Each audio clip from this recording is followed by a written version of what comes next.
আজকে কোকোর ভ্যাকসিনেশন ছিল, তাই সেই উদ্দেশ্যেই আমরা বেরিয়ে পড়েছিলাম। আগে যখন ছোট ছিল তখন বেশি রিঅ্যাক্ট করতো না, এখন বড় হয়েছে তো তাই ভ্যাকসিনেশনের টাইমে বেশ কান্নাকাটি করে, আর ওকে দেখে আমারও কান্না পেয়ে যায়। সব মায়েদেরই যেটা হয়ে থাকে।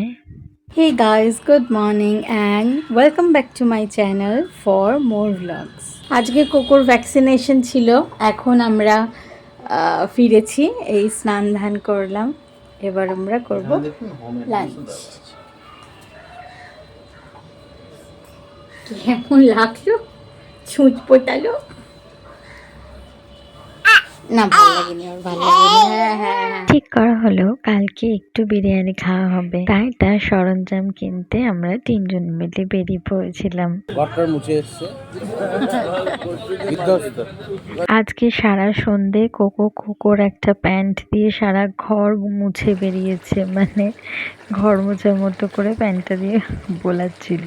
বাড়ি ফিরে একটু আলুর দম রান্না করলাম, তার কারণ ছিল অবশ্য। দিদি রাতের জন্য বেগুন ভর্তা বানিয়েছিল, বাট সেটা একটু কম পরিমাণে লাগছিল, তাই জন্য একটু আলুর দম বানিয়ে নিলাম। মন্দ লাগলো না কম্বিনেশনটা, রুটির সাথে বেশ ভালোই জমে গেছিল। আর এইখানে আমার প্রতিদেব মাটনটা ম্যারিনেট করে রেখে দিচ্ছে কালকের রান্নার জন্য।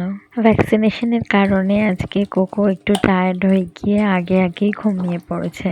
এন্ড অফ দ্য ডে আমরাও এবার ঘুমোতে যাব। ঘুমোবার আগে কালকে কি রান্না হবে সেই মেনুটা সেট করে নিলাম। আমার ভিডিওটা ভালো লেগে থাকলে লাইক করো, শেয়ার করো, সাবস্ক্রাইব করো। আজকের মতো চললাম, বাই।